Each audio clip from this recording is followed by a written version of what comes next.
అందరికీ నమస్కారం।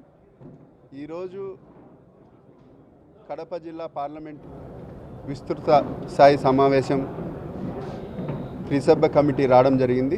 ఈ త్రిసభ్య కమిటీ ముఖ్య ఉద్దేశం జిల్లాలో 19 నుంచి 24 వరకు ఎవరైతే తెలుగుదేశం పార్టీ నాయకులు కానీ కార్యకర్తలు కానీ క్లస్టర్ యూనిట్ ఇన్ఛార్జీలు ఏ విధంగా కష్టపడ్డారు, వాళ్లకు పార్టీలో తగిన ప్రాధాన్యత ఇవ్వాలా, రేపు భవిష్యత్తులో పార్టీని ముందుకు తీసుకెళ్లే విధంగా ఈ కార్యాచరణ ఉండాలనే ఉద్దేశంతో ఈ 3 మెన్ కమిటీ ఇక్కడికి రావడం జరిగింది। ఈ 3 మెన్ కమిటీ ముందు గతంలో ఏ విధంగా మన పార్టీ పరిస్థితి ఉండింది, దాదాపు 20 ఏళ్ల తర్వాత ఇక్కడ మనం 5 మంది ఎమ్మెల్యేలను గెలిపించుకోవడం, దాంతో 4 టీడీపీ ఒక కూటమి అభ్యర్థి మనం గెలిపించుకొని నిజంగానే కడప జిల్లాలో మళ్ళా తెలుగుదేశం పార్టీకి పూర్వ వైభవం తీసుకొని వచ్చే విధంగా ఈరోజు నారా లోకేష్ బాబు గారి యువగలం పాదయాత్ర కూడా మన జిల్లాలో చాలా ఉపయోగపడింది। జమ్నోడులో మొదలు పెట్టుకొని మనం బద్వేలో పూర్తి చేసుకునేంత వరకు జనం నీరాజనం, యువత ఏ విధంగా ఈ రాయలసీమలో ఏ విధంగా ఇబ్బందులు ఉన్నాయి, తాగునీటి సమస్యలు కానీ లేదా సాగునీటి సమస్యలు కానీ లేకపోతే ఉద్యోగ అవకాశాలు ఏ విధంగా కల్పించాలనే ఉద్దేశంతో నారా లోకేష్ బాబు గారు పూర్తిగా రాయలసీమ పూర్తి అయ్యే లోపల ఒక అవగాహన చేసుకొని మిషన్ రాయలసీమని కూడా మన కడప జిల్లా హెడ్ క్వార్టర్స్లోనే పెట్టడం, అక్కడ ఒక దిశానిర్దేశం కూడా చేయడం కూడా జరిగింది।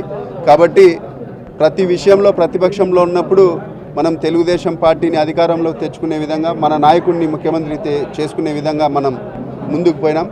కాబట్టి ఈరోజు కార్యకర్తలకు నాయకులకు ఏ విధంగా నామినేటెడ్ పదవులు ఇవ్వాలా, లేదా జిల్లాలో ఏ విధంగా తెలుగుదేశం పార్టీ భవిష్యత్తును పూర్తిగా మనము ఏ విధంగా ముందుకు తీసుకొని వెళ్తే యువతకు ప్రాధాన్యత ఇస్తూ ముందుకు వెళ్తే బాగుంటుందనే ఉద్దేశంతో మనం అందరం ఈడ సమావేశంలో తెలియజేయడం జరిగింది। ఈ సమావేశంలో కూడా కడప జిల్లా అనేది జగన్ రెడ్డికి సొంత జిల్లా, ముఖ్యమంత్రిగా ఆయన పనిచేసినారు। కాబట్టి ఒక తెలుగుదేశం పార్టీ నాయకులకు పైన సీఎం గారు కానీ లేదా నారా లోకేష్ బాబు గారు కానీ స్టేట్ పార్టీ వాళ్ళు కూడా పూర్తి స్థాయిలో ఒక స్వతంత్రం ఇచ్చి ఏ విధంగా దిశానిర్దేశం చేసి ముందుకు తీసుకొని వెళ్ళాలా అని కూడా మనం ఇక్కడ నుంచి రిక్వెస్ట్ చేయడం చేసినారు నాయకులందరూ। ఇది ఖచ్చితంగా జరగాల్సినది, ఎందుకంటే వాళ్ళు పూర్తిగా పార్లమెంట్ని వాళ్ళ సొంతంగా ఆలోచన చేసుకొని ఏదైనా నిర్ణయం ఒక విస్తృత స్థాయి నిర్ణయం కూడా వాళ్ళు త్వరగా తీసుకుంటారు। మనము తెలుగుదేశం పార్టీ తరఫున కూడా మనం కూడా అంతే స్థాయిలో ఖచ్చితంగా నిర్ణయాలు కానీ డెవలప్మెంట్ కానీ జిల్లాలో ముందుకు వెళ్ళాలని ఉద్దేశంతో ఈ సమావేశం జరిగింది। ఖచ్చితంగా 3 మెన్ కమిటీ పైకి వెళ్ళి ఏ విధంగా ఎవరిని నిర్ణయించాలా, ఏ పోస్టులలో ఎవరు ఉండాలా, నామినేటెడ్ పదవులు ఎవరికి ఇవ్వాలనేది కూడా 3 మెన్ కమిటీ ముందు ఉంచాలని కూడా తెలియజేసినారు। 3 మెన్ కమిటీ రాకముందే జిల్లా అధ్యక్షుడి రేసులో భూపేశెట్టి అని చాలా వరకు ప్రచారం జరుగుతుంది, దీని మీద మీ కామెంట్ ఏంటి? ప్రచారాలకు సోషల్ మీడియాలో జరుగుతూ ఉంది, కానీ తెలుగుదేశం పార్టీకి ఒక ఎజెండా ఉంటుంది। ఖచ్చితంగా 3 మెన్ కమిటీ ముందు ఎవరైతే కావాలనుకుంటున్నారో, ఎవరైతే జిల్లా భవిష్యత్తును పెట్టుకొని ఖచ్చితంగా అది తెలుగుదేశం పార్టీ నాయకులు హైకమాండ్ నిర్ణయిస్తారు తప్ప ఇక్కడ ఎవరేగా నిర్ణయించే పరిస్థితిలో లేరు।